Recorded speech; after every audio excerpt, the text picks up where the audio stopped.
Greetings, fellow residents of the Albuquerque verse. Tiki here. And Blue Dragon 5.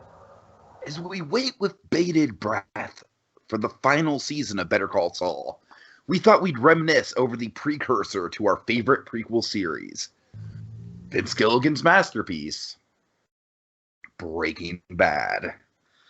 Focusing on the moments good as Gail Bedeker's coffee, and the bad moments that'll make you angry enough to throw a pizza on the roof, including the moments that ended up breaking through the medium of television, like the Aztec's windshield. Join us as we talk brass tacks with the good, the bad, and the breaking. Season 3. I don't know where that jingle came from, Dragon. It just came to me anyways. All right. So, how you doing, Dragon? We are on the middle season of Breaking Bad. Of course, this is just something we thought we'd do. I will admit that the series isn't getting the numbers that I wanted it to, but, it'll be a personal project for us, if anything else, Dragon, just to have our opinions on Breaking Bad out there, But, so, Dragon, just to get things started, Season 3, I really do think this is one of my favorite seasons, and I will wager to say that I legitimately, I might have to go back and rewatch Season 4, but, Season 4 is fantastic as far as, the Gus and Walt dynamics, the rivalry, the cat and mouse of it all. But I really think that Season 3 might be the most classic Breaking Bad season. It really does have all the hallmarks. It amps up the game as far as Gus is concerned. It's got, it really comes into its own with some of the side characters and the pulp violence and things of that nature. The cartel, the super lab. I mean, I really think that Season 3, Dragon, for the most part, it really does fire on all cylinders. I think this is absolutely I think in the grand scheme of things, if I were to rank them, Season 5 would probably be number 1. Just because, my God, that last stretch of episodes is just hard to argue with. But yeah, I think Season 3 is right up there, Dragon. I do love this season. Yeah, Season 3, probably my favorite season of Breaking Bad. It's this is the season of the big leagues and the big choices. It's kind of the best way I could pare it down. Mm-hmm. It's really what Season 3 is. It's the season... Technically, it's the season, the big unifying theme of the season, story-wise, is it's the season of self-acceptance in the aftermath of Season 2. That's really what it is. It's, accepting the roles they'll be solidified in seasons to come, particularly seasons, by the end of Season 4 and fully solidified Season 5. So we're teeing all that up here. And, it's a season where there's an idea that we're coming back for more. There's an idea. Man, people are really loving the show. I won't go as far as to say they absolutely knew they were coming back, but I think evidence would suggest, they just give them the cliffhanger and all. Yeah, I think we're coming back. Let's utilize that and play the long game a little bit here. Let's take our time and just kind of let's have fun with the story we're telling here. Let's get some good episodes out of this, man. Let's if we know where the story's going, let's really make it last. Let's really get our money's worth here. And my God, do they make the most of it this season? I felt. Yeah, Season 3 is my go-to example, Dragon, for why I argue that, that antagonists in stories should not be killed off after one season or one movie, because, my God, could you imagine if we tried to squeeze all the Gus Fring stuff into just 1 or even 2 seasons? Oh boy, it would be, we definitely could never do it in one season. I know that much. We could not do it in one season. Uh-huh. But, we need... Here's the thing. The bare minimum, Tiki, we need that half season. We need the full season. We need the introduction in 2, and maybe half of a season 4. But even then, we might be shortchanging it. So I wouldn't chance it, Yeah, that's what I'm saying. I mean, I'm just saying, I just think too many shows just kind of rely on the structure of all right, this is this season's big bad. But it's no, we need a big bad, just Gus Fring, all right, we're kind of burying the lead on this. Yeah. Okay, so let's get right into the good, Dragon. Let's start with the good. So, I would say the poster children for this season. Like when I think of this season, you know, like season 1, I think of just you know, Walt in his tidy whities in the middle of the desert. When I think of season 2, I think of course, the pig teddy bear. This season, obviously, I think the cousins are probably like the poster boys of this season. Like they are like the main event, right? Would you agree? I would say the cousins are definitely they're the big kind of link in because again it's not really the Fring season. In season 2, No, you know, season 4 is absolutely the Fring season. yeah, that's what I'm saying. Like, you know, Fring, he's just, you know, he's been introduced, but we don't quite know like how massively, you know, Fring is going to impact things at the top. So at the top, we're still dealing with like the Salamanca fallout. So the cousins are super integral to that story. They are the big consequences. Again, season 3 at the top is all about the consequences to Walt's actions, and of course, the biggest Grim Reaper representation of that are the cousins. They weren't happy. I would wager to say season 3, episode 1, one of the great cold opens, not just in this show, but in television history. By the way, Cranston episode. Not the first one he directed, but a big one. Yeah, I mean, just all the crawling scene, Dragon, the crawling in the desert. It's like I feel like seasons 1 and 2 were a great first act for the show, right? Like it really was like a fantastic first act. But then we get into Act 2, and I feel like just that introductory scene alone with the cousins and the crawling and everything, it really just was like, okay, we're going in some way more pulpy directions with this, and I'm totally on board. I love that, you know, the cousins have been built up since Grilled, which is one of my favorite episodes of Breaking Bad. So we teased up, you know, Tuco's got cousins. And we set up Hector Salamanca, who, oh boy, season 4 is when we're really going to dive into Hector Salamanca. But the point being, Salamanca, just by proxy, like he comes, you know, he's definitely the unifying force in all of our stories, so to speak. So Salamanca is like, you know, he's very much solidified with Hector. So, you know, these are the sons of Hector Salamanca on a pilgrimage to kill Walter White, and pilgrimage in the classical biblical sense, in that they're crawling to, I don't know if you ever were aware of this, you know, they're crawling to Santa Muerte, Santa Muerte, which is basically a whole bunch of these kind of shrines you'll find, especially in Mexico. It's you know, the Lady of Holy Death. That's I looked it up. Yeah. Good. So yeah, they have just this very. But I like how the show doesn't spell it out for you though. True. Again, it's very visual. You know, it's like this great ceremonial, almost Grim Reaper, you know, supernatural air to the cousins that it just kind of progressively gets built up. Like they wear boots with skulls on them. You know, like right. Again, like, and I love they're so unapologetic and silent about it. Like again, like I think they only say maybe one word in the entire show. They say vest. You know, really, so rarely do they speak, and if they speak, it's very monosyllabically. You know, it's just very, very, you know, very not the loquacious sort. They're the anti-Saul Goodman.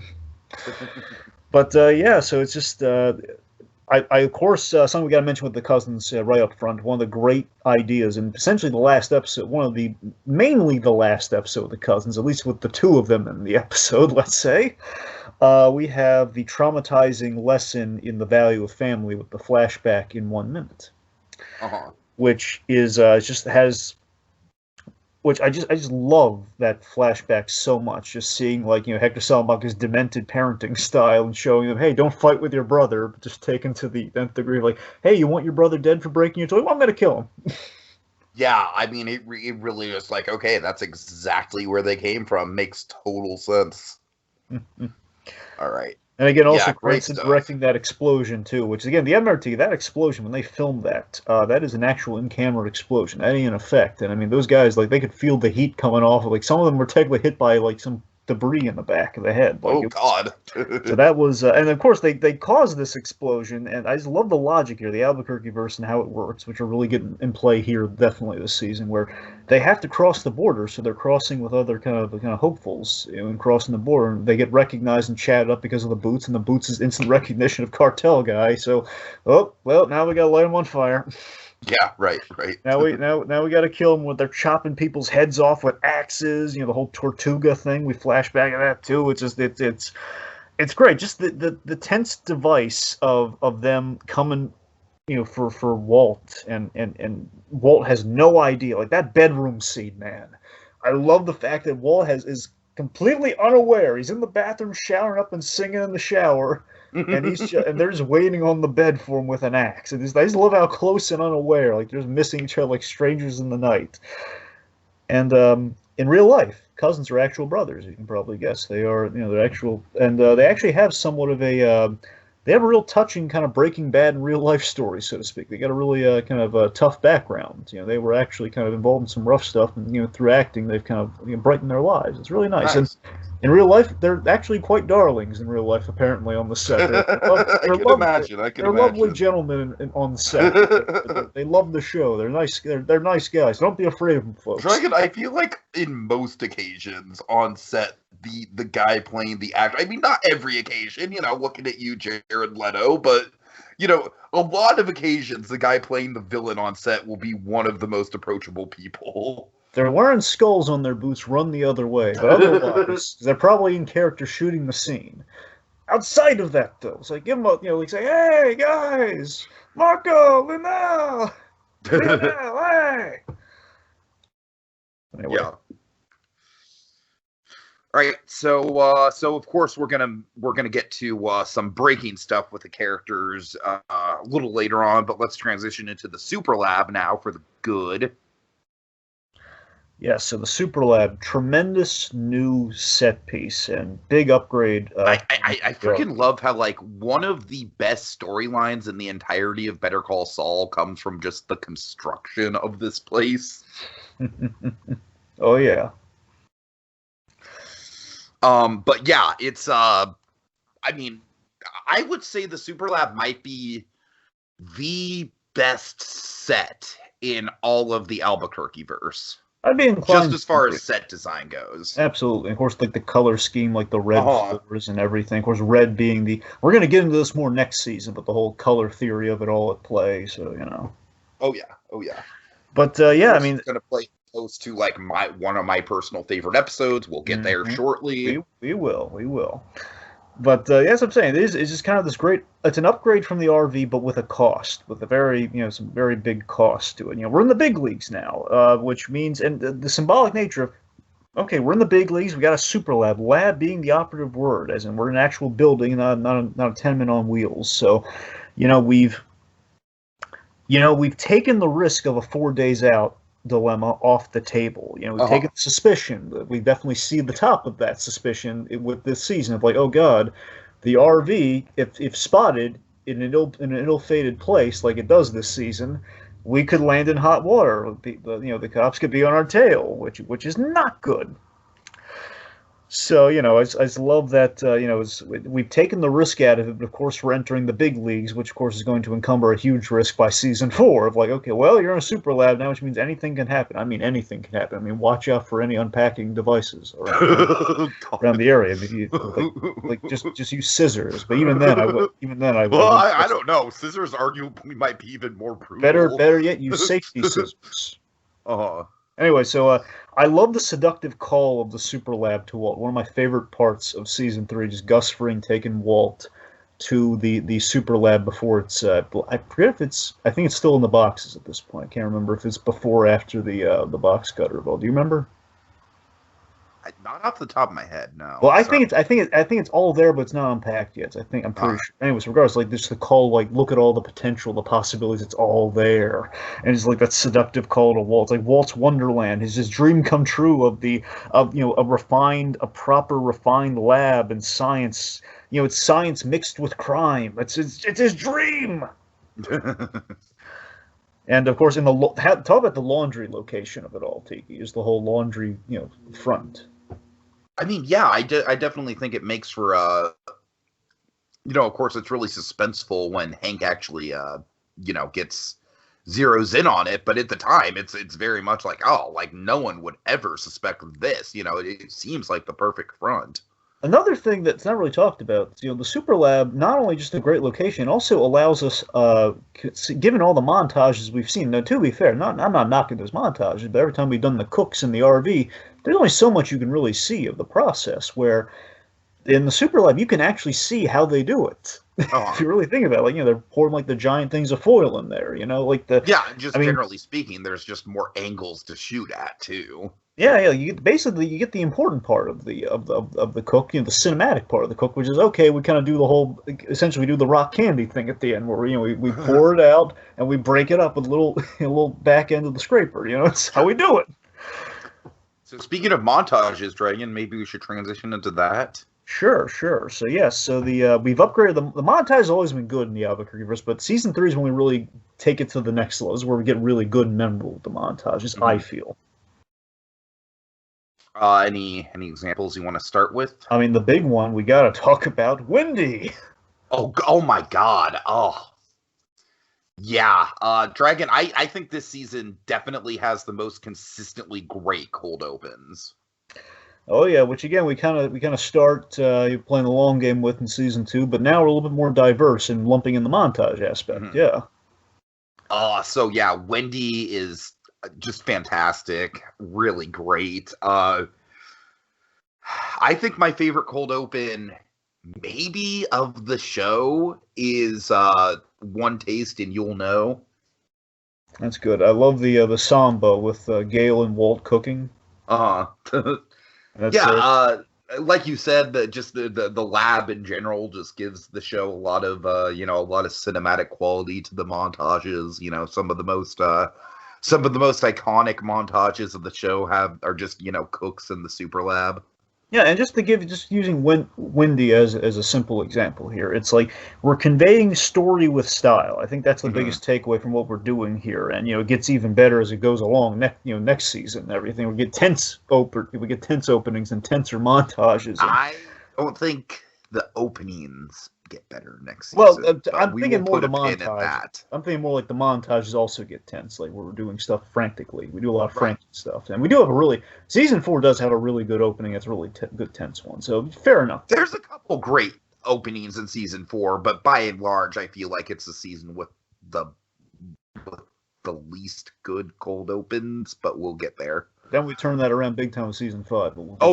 Big time. But yes, I would say it's like we're doing everything. The montages aren't just there to be flashy. Nothing against the earlier seasons. Like for example, we've just gone beyond like cooking in the RV and Jesse selling on the street. That's as ambitious as we got in the first season. So now we've really we've made things a lot more jazzy and a lot more fun, and it's going to get even better and more more story connected, even though it's already kind of fun. And I feel like the montages just go into the stratosphere when you get into season 5 and then into Better Call Saul. Of course, again, they get perfected as they go along. The operative, of course, Saul's that's them at the blue meth levels from the start. Okay, so speaking of what gets us the blue meth, well, obviously, partnerships. And what's the one of the main partnerships this season? Walt and Gus, and the good times are rolling, Dragon. If I were to use a comparison, Gus Fring, it's kind of like the Scott Snyder Joker stories, where you have like the one where Joker loves Batman, you have the one where Joker hates Batman, with death of the family and Endgame. So I love that both seasons in that regard. Season 3 is very much the Walt and Gus season, very much in the positive sense. And season 4 is more so the Gus and Jesse bond season. It's like that's them bonding versus this bond. Sure. And so I think one of the big primary kind of thesis statements for the season is the family speech that Gus gives to Walt at the start of the season.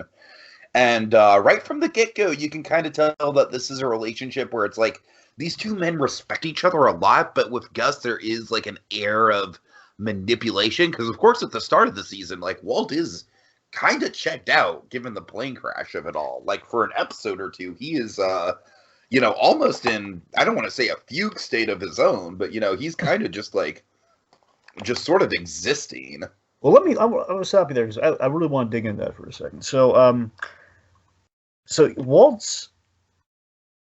this season opens with Walt dealing with the symbol I like to call it. We have the eye of guilt. We have the eye of the bear. So the bear, of course, representative not only of like the guilt over Jane, but more so the stuff that connected the Jane, which was the 737 also. Literally, that the first thing that plopped down from that crash was that bear, and that eye is the residual aftermath of that accident. That's like the reminder to Walt. So basically, Walt at the top of this season, I feel this dovetails into the Gus thing. Don't somewhere with this is that, the whole Wayfair 515 thing is that to parallel Jesse's rehab, in that his whole lesson in the rehab is self-acceptance. I think Walt at the top of this season is getting to a point of self-acceptance, because again, if he just feels guilty about everything, he stops cold, then we have no show, which is not very interesting. Mm-hmm. So what we need is, so he knows logically, as he should, with the news coverage and everything, he learns about Donald Margolis and the Jane thing. He puts the pieces together because he's a smart guy, as we know with the whole the reason Gus respects him. He's like, oh God, I'm responsible for this. And we have that assembly scene, where in that assembly scene, Cranston's daughter's in that scene, by the way. She's one of the students that says something. We have essentially a self-justification. He's trying to kind of talk himself back into, like, it could have been a 747, it could have been much bigger. People move on. We survive. And he has, like, the constant reminder with the ribbon, the whole Wayfair blue ribbon thing, which I love that symbol, like Saul's wearing. He's trying to get the class action suit and everything. And essentially Gus's role is that he helps Walt get over that guilt. And, as he's spiraling, as he's lost his family, his whole reason for doing this. And the way he does this is he feeds Walt's pride with the whole, a man provides for his family. Oh, yeah. Oh, yeah. Because that's the thing, a man provides. Gus looking in very kind of, I think he gets a read on Walt because he knows why he does this. He got the whole cancer thing as he kind of went to the DA fun run thing. Gus knows more than Walt expects. Mm-hmm. And he's used that to his advantage. And a little detail I call in the rewatch, completely forgot about, is that Gus, at the top of this season, despite his respect for Walt, and this is like the menace of Fring underneath, like all the wonderful businessman guys, is that he was willing to let Walt die at the top of the thing too. Of like, when he's trying to strike like a temporary kind of ceasefire with the cousins, like, we want to kill Walter White, where, can you wait until my 3 months with the man are up? So it's like, he's going to let him die at the end of 3 months at that point. Like, I want to have a contract with this man. So he's, Yeah, I mean, with Gus, it was always kind of like this guy came across as, like, very much like kind of a two-faced sort of, like, he's like the very respectable, put-together businessman, managing the fast food restaurant, but also the ruthless mob businessman. And I feel like this season very much leans more into the shadier side before he becomes, full tilt evil in season 4. Yes, and this season very much, drives that point home of the whole, like, that balance is exactly what Walt loves and respects, but he wants that balance that this man has achieved. Mm-hmm. And, like, they have this really great, cards on the table call out of each other, the whole 1 minute plan with the cousins. And I just love that. I forgot how completely Walt figured it out so fastly when he's realized, like, the whole, like, the cousins were in his bedroom practically, like, not fully, but he knows, like, they were gunning for him, and Gus took care of that. And, the result of this, like, oh, look, I know what you're doing. I respect the strategy. I just want you to know, like, I want cards on the table in our dynamic here. But again, compared to what it's going to be in season 4 with all the guesstimating between the two of them, Mm-hmm. The whole, kind of like art of war aspect of season 4, where this ends up getting the contract extended because now the Salamancas aren't breathing down my neck. I can do whatever I want. This guy's not. I don't need this guy dead at the end of 3 months. Like, sure, let's. Yeah, $3 million for 3 months of your time. Let's extend that annually, so $15 million a year, just to kind of sweeten the pot. Open-ended, as in you can leave anytime you want. Yeah. Like, this is an Elliot Schwartz that he can get behind. It's like, hey, I'm offering you money, but you're going to earn that money, in a field that you like, and I respect you. It's like, this is, it's Walt's redemption for the gray matter of it all, in a sense, and, in his eyes. Uh-huh. They're having a great time. They're eating the Chilean dinner, Tiki. Hit him with the Chilean dinner thing. Yeah, I mean, that's probably, to me, like, when I think of the that is absolutely the high point of their business relationship. That's the honeymoon phase right there. It's just like they're having a meal together. They're joking about their kids. It's just like, all right, this is the beginning of a beautiful friendship. Maybe not so much. Sure, like the whole. I think it's like paella marino. I'm butchering that pronunciation, I'm sure, but paella like marino. Anyway, so. The one pet peeve I've always had with Breaking Bad, though, and I think we've mentioned this a little bit in Better Call Saul, because it's still a missed opportunity, and I doubt we're going to do anything with in the last season. I could be wrong. Gus Fring has kids, and we've never seen them. Yeah. Rewatching it, I was just making sure, like, yep, here's how you fully know. I feel like this is the one time they mention them, right? Yeah, season 3. Okay, we have 2 pieces of evidence that are kind of Could it be indisputable. that he just lies to Walt about the kids to like gain sympathy? Well, it's Like, not so much that we mention them explicitly. Here's what happens. Okay, so Walt, when Gus makes his big plea about a man provides for his family, that sounds a lot like a guy who also provides for his family, the way he's talking about that. But uh-huh. here's the proof, though. The proof is when he goes to his house, there are children's toys in his house. Oh. And I don't mean like the split collectibles. I mean it's like a little like drive around thing for a toddler. Well, you know what? Maybe he put the toys in the maybe it's all a ruse, Dragon. It's all manipulation. The evidence of your point there, which again you could absolutely be right, because think Seriously, about it, wouldn't it be cool if we actually saw that play out in Better Call Saul? that would be amazing. Oh my. But here's the thing. Here's the fascinating thing, though. Okay, so think about it. In this season, Gus has a very strict line that we bend next season, which kind of makes you question. Where like Gus Fring kind of raises the question: "You think I poisoned? Wrong thing. You think I killed children because of Tomas getting shot this season? You think I'd order the death of a child? Where of course the big threat in the desert next season is I will even kill your infant daughter." Right. Now, how much of that is bluster versus something? I mean, the way It Giancarlo literally delivers that, doesn't get much more evil than threatening to kill an infant. an infant that we spent a lot of time showing. The camera loves this kid All right. more than Junior even. But Dragon, I feel like we need to move on from Gus because I feel Yeah, like we're right. kind of like burying the lead on some season 4 stuff. Just in Okay, let's talk retrospect, about one of the most iconic symbols in all of Breaking Bad. Then. All right, so Dragon, this is like one of my favorite like tropes in storytelling is the death of an inanimate object or location or something like that, and to me, this is the gold standard of that. Like the death of the RV is just like a fantastic like.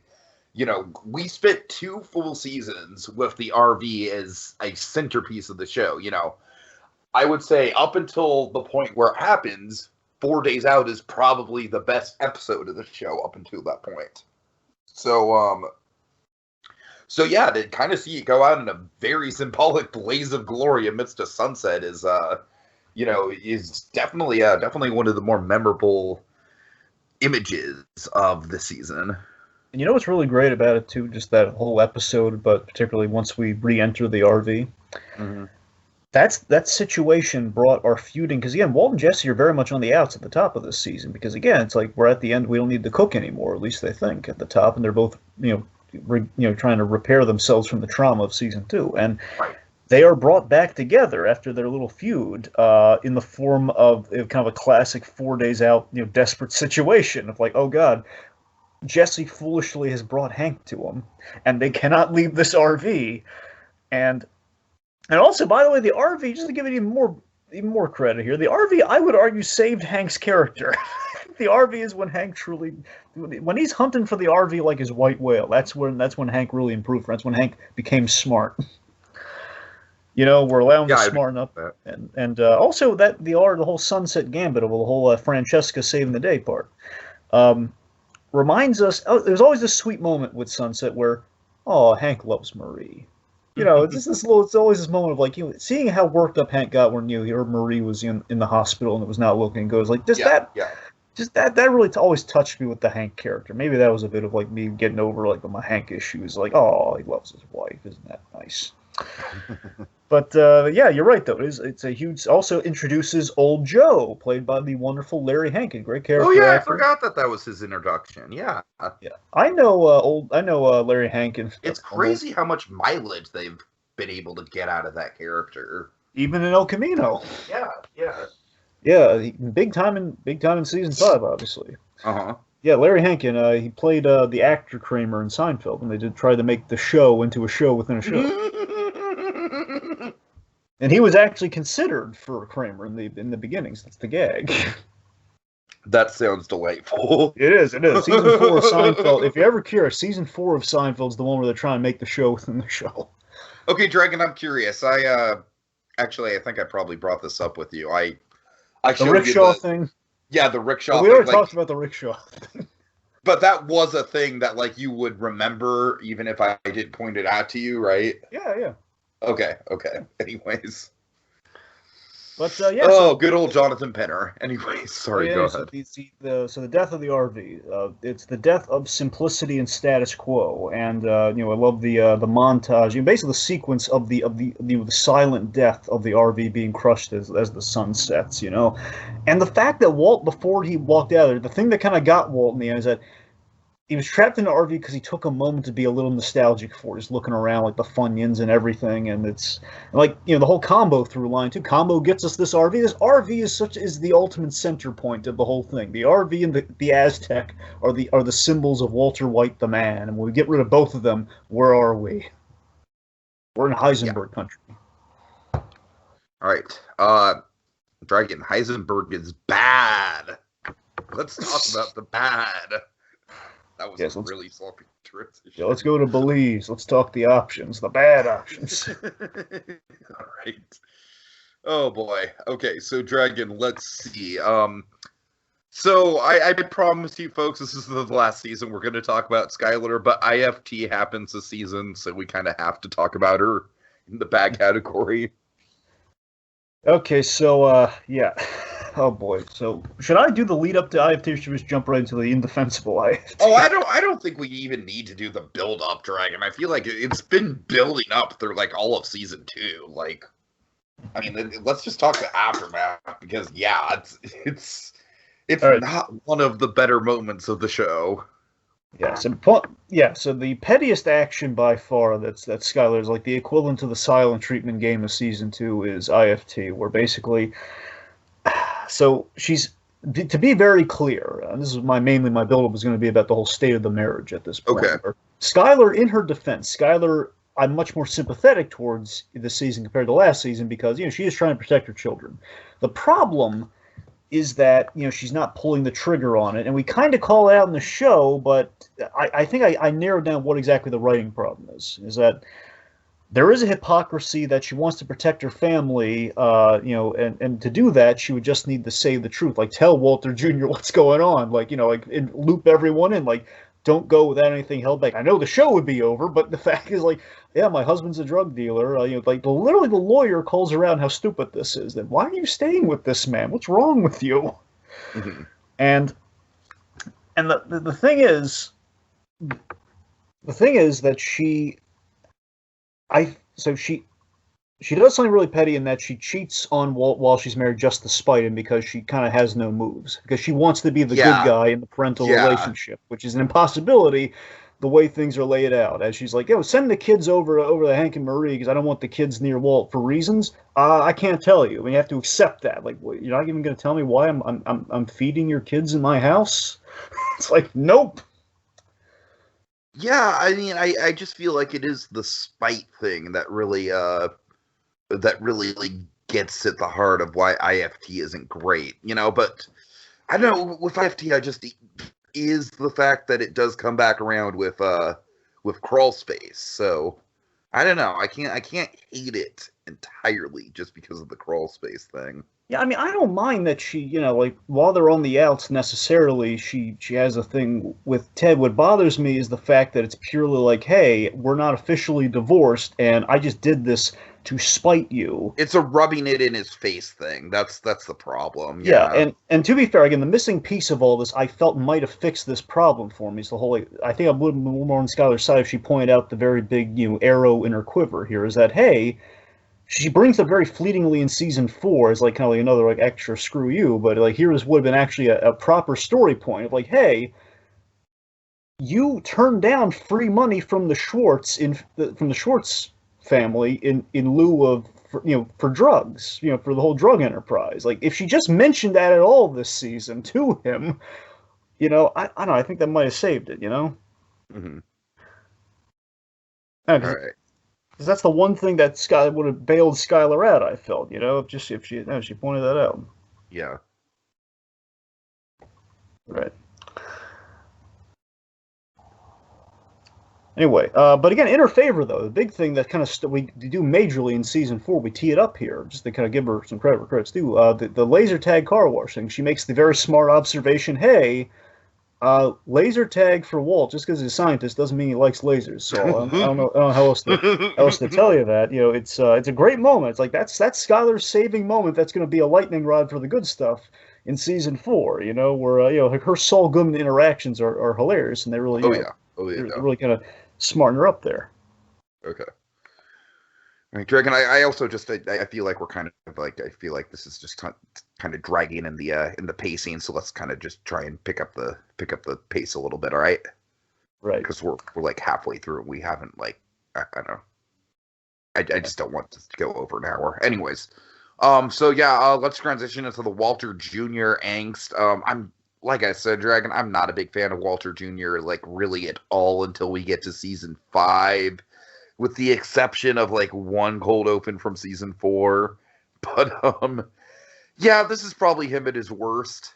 Like I feel like he sort of like all the sympathy and all the motivation for Walt as far as Walter Jr. is concerned is kind of like melted away, and what we're left with is just simply put the most useless character in the show.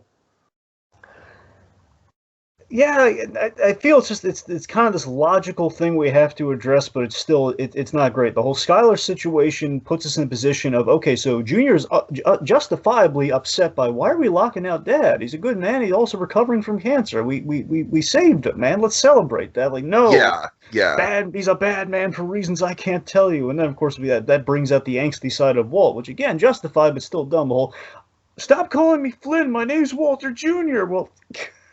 This makes me hate the Flynn thing in the first place. Okay, it's like I know he's trying to be loyal to his father, and also it doesn't help here. But Walt's always had a jealousy of kind of I think had a subtle jealousy of Hank and Junior's bond that we're kind of mending here. So I mean we're mending it here, but why do we have it in the first place if we're not really going to outside of that really cringy party scene, we're not going to do much with it, Yeah, is this a season where we have?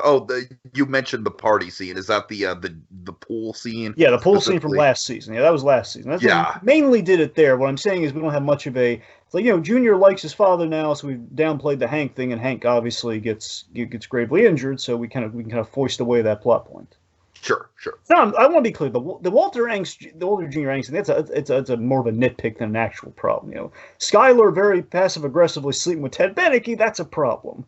The very judgy tone versus like, hey, why didn't you go with the legitimate money when we're missing that? That's a problem. Okay, so last thing, this is actually kind of a plot thing. So Jesse Pinkman's stubbornness. So this is kind of a thing that I think on rewatch might have hurt the season. How do you feel about Jesse's kind of? I think this is the weakest season for Jesse. I don't think he's like. I mean, I think he's better than Walter Jr., but I still think I think you're right. It kind of comes down to the pacing, and I feel like we kind of have to have him in a little bit of a recovery mode to get him into I feel like season 4 is kind of him at his best. So, we kind of have to have him be a little bit down and out. But, yeah, it drags a little bit. I mean, especially in the first half.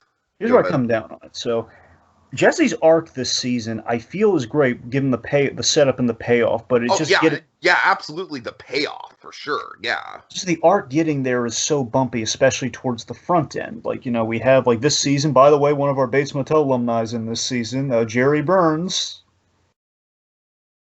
Abernathy. Remember the creepy guy with the glasses in the first season? Yeah, right. Yeah, and of course we tee up the whole self-acceptance thing, and Jesse's accepting that he's the bad guy because he feels guilty about Jane. So the idea of Jesse, the problem is, Jesse is very vengeful this season, having lost Jane and everything. He's really ticked off of Walt. And to be fair, Walt did cross a line, really unnecessarily insulting the meth because, it's Walt's pride, the whole gray matter trauma of it all. Don't use my thing without giving me credit. I don't want that. Which leads to Jesse making some dumb choices. I think the dumbest thing in the season that we need for plot reasons is he buys gas with meth.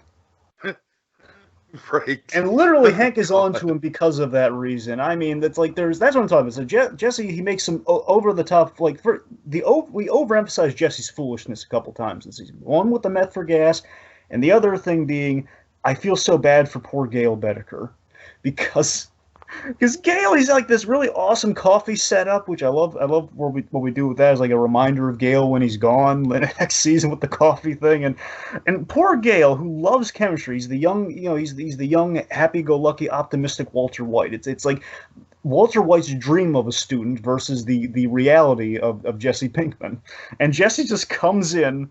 Just making a big foolish spectacle of himself, like, hey, look at all the stuff in the lab.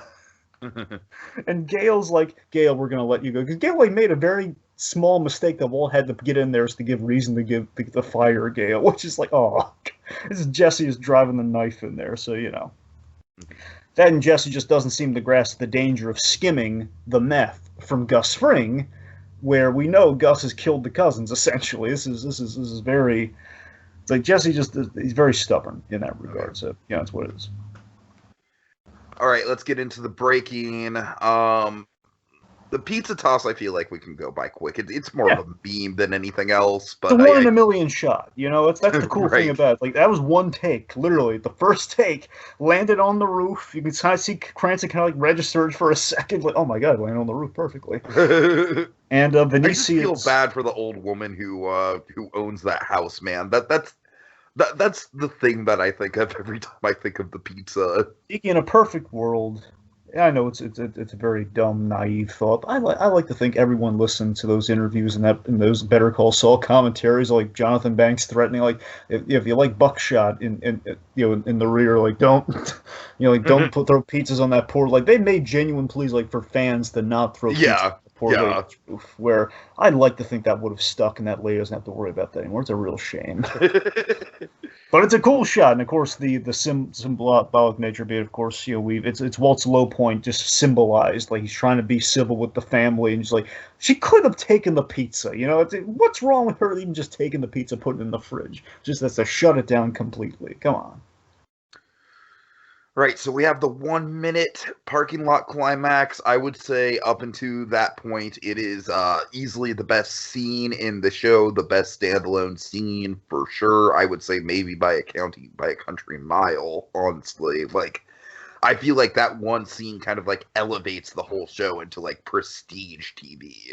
It is so good, Tiki. This 1 minute parking lot climax. It's the best action set piece of season 3, possibly of the whole series. But then again, there's some good ones towards season 5, so it's kind of hard to say. But this, it's a genius move by Gus Fring, who has sent the cousins after Hank, who's a DEA agent, obviously.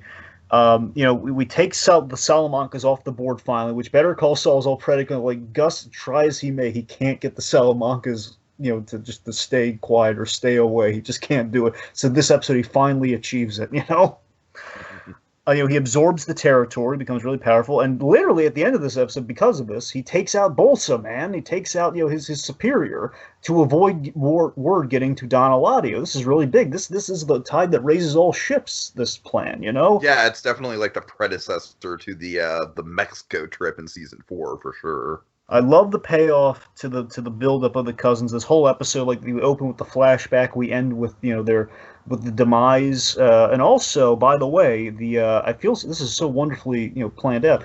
The surviving brother, I believe Lionel survives with the legs. He gets the legs crushed by Hank. He was the one who said, "I wish my brother was dead," and who gets killed first. Oh, Marco. yeah. Nice. That's what I'm saying. It's like, that's poetic storytelling right there. My favorite detail, the whole sequence, it makes it so perfect. The bulletproof vest that we set up so well, and I love that we grounded a extra supernatural element to a very great, very grounded, very mundane set action space. It's a parking lot. And Hank shooting him dead center with their own gun, but they keep going, and we know how this is possible. It makes it all the more supernatural and Grim Reaper-like. It's wonderful. It's great. And the tension, when Hank is going for the hollow point bullet we set up, the Chekhov's bullet, if you will, just the tension and like the messy, bloody hand on the asphalt, like going for as Hank has like 4 bullets in him already. It's a perfectly directed sequence, just phenomenal. And just as Hank's coming out, as Hank's going in the hospital, Jesse's coming out after getting a severe beating from Hank. Karma, justice, I don't know what you want to say. It's perfect storytelling. All right. And speaking of perfect storytelling, Take the lead. all right, Fly, I think is like easily, like no question, any top. If I ever have to make a top 5 episodes of Breaking Bad off the top of my head, Fly is on there, no question about it. I absolutely love how cinematic and self-contained Fly is. It truly is just its own short film unto itself. It's where I fell in love with Rian Johnson's style. I'm sorry, Last Jedi haters, you can suck it. Last Jedi is easily the best Star Wars movie made in the past 20 years. I don't care. But yeah, Fly just has so much going for it. Like I said, just the style, the setup, the character work, how claustrophobic it is. I mean, I feel like the Fly itself is an iconic symbol of the whole show. Yeah, obviously Cranston earns his Emmy with this episode. This is the season 3 Emmy for Cranston. That scene is, again, we take a very bottle episode, very all in the family basement episode setup, like again, another 4 days out, if you will. Cranston earned that Emmy with that perfect moment to die speech.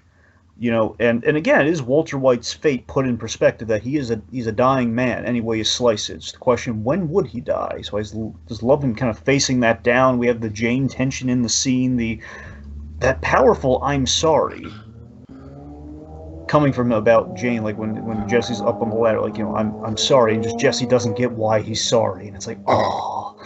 So what do you think the Fly symbolizes? Nagging doubt.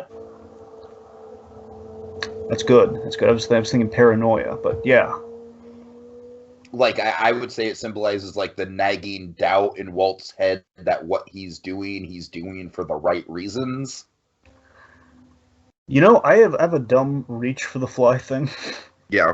Okay, it's kind of like an Edgar Allan Poe thing, because guilt's a big thing with Walt this season. I think it's like guilt over all the things. I think the Fly is guilt over everything. It's guilt over Hank's current situation. No, I mean, honestly, Dragon, I do think that's a good take on it, because I feel like the Fly is a very complex symbol, and it's not necessarily a 1-to-1, the Fly equals this.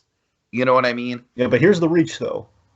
Okay, so it's kind of a symbol for the flying 737, which would bring back Jane. Oh, dear God, that is a reach. But still, though, I know reach. That's what I'm saying. But if you trace it, though, if he's feeling guilty, that would connect those dots. Because again, he's feeling guilty over Jane, which would be 737. All right, all right, whatever. Hey, I know it's crazy. I'm just saying that. Regardless, I thought you were going somewhere with that. But I think I still did. I arrive at the path arrives at the flying. All right. As I'm saying, he's guilty over everything in his life right now, including Jane, which would connect to that. And regardless, I think the brilliant thing about the episode too is it's such a simple premise, and it's also taking Cranston's comedy background and filtering it through the TV drama lens. Like, well, it's like Hal trying to kill a fly and Malcolm in the middle, but we dramatized it in the most perfect. It's like that. And also, both parties, with the paranoia aspect, both parties are conspiring against each other. Jesse's trying to knock out Walt with the drug, hence the big epic speech. And Walton is doing the math. He knows that Jesse's skimming meth, and he's trying to get it through his head, like, you do not want to steal from these people. Don't do it. Yeah. Stuff. Speaking of that transitions us to what to do about Jesse skimming meth and being a problem. Yeah. Now, Dre, I just want to preface this by saying, like, I kind of feel like the speech sort of speaks for itself. I don't have a ton to say about it that hasn't already been said, and I don't want to just repeat the whole, like, yeah, Jonathan Banks crushes it. So let's keep this as contained as we can. But yeah, no half measures is like one of the most iconic speeches in the show for sure.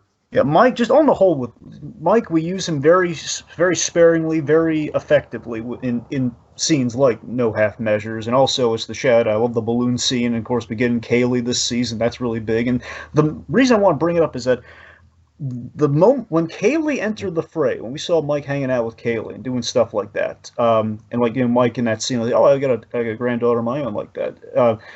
These are the qualities that made Mike a real character, made him infinitely more interesting than your typical henchman.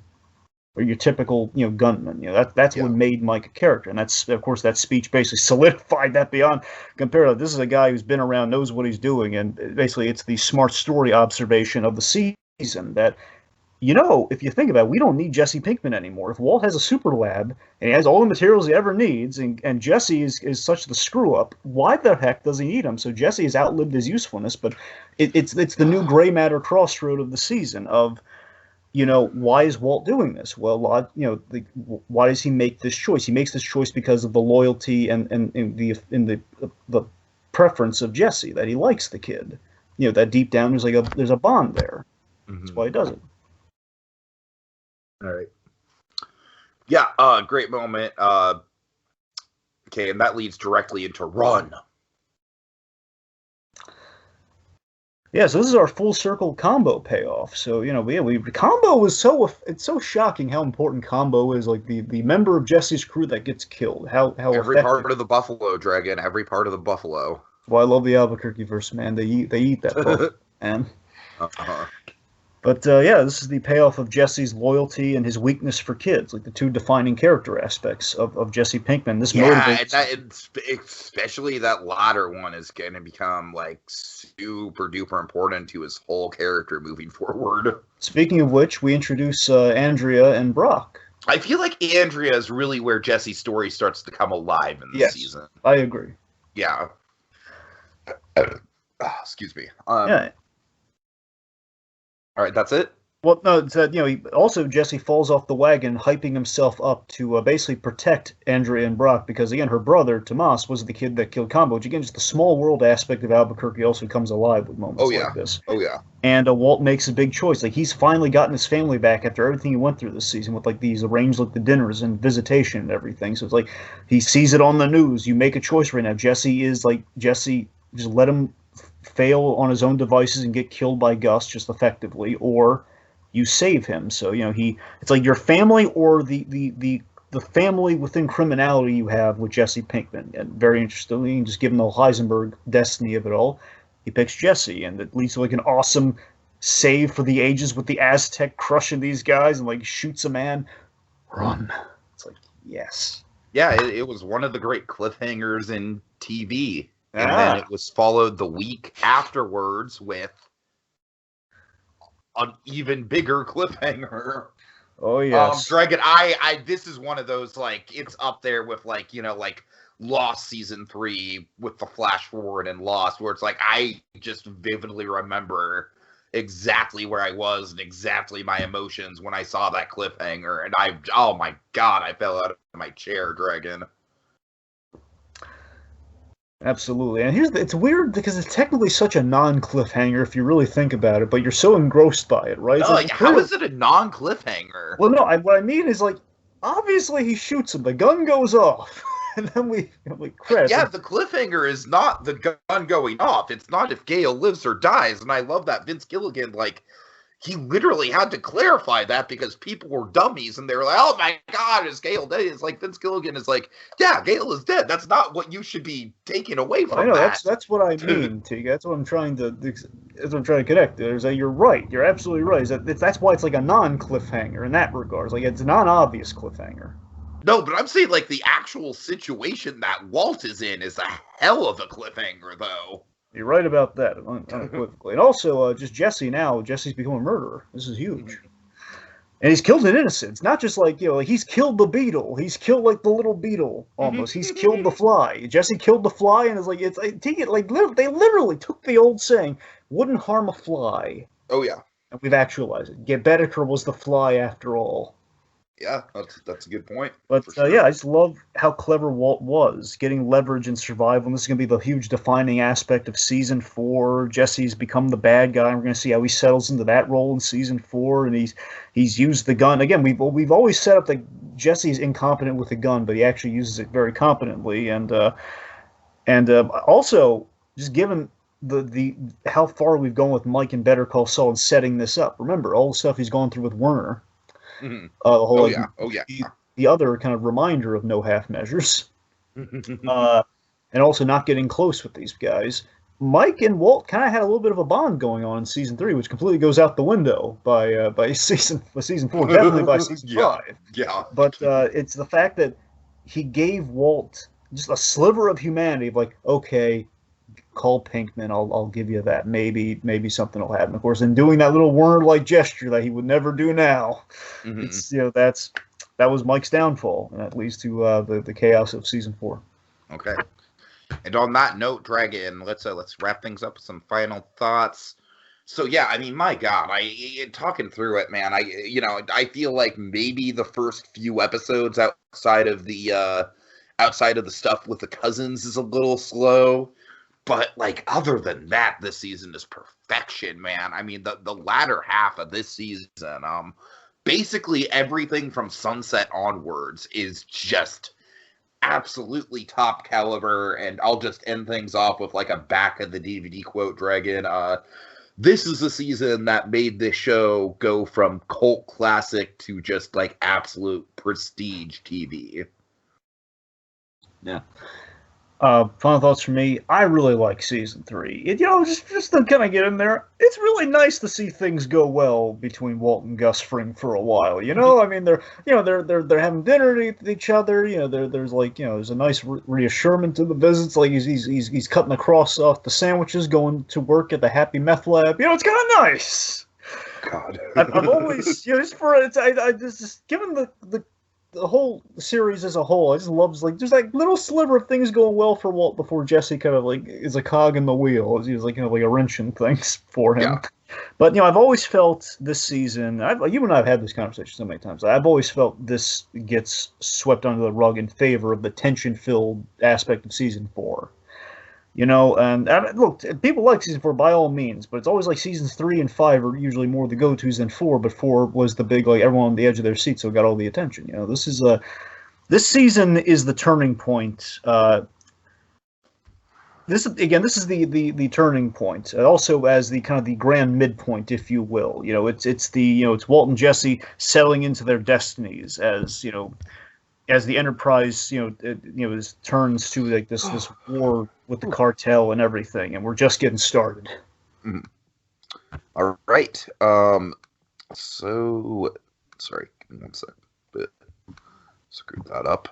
Well, folks, the high has worn off, and much like Walter White, we're out of time.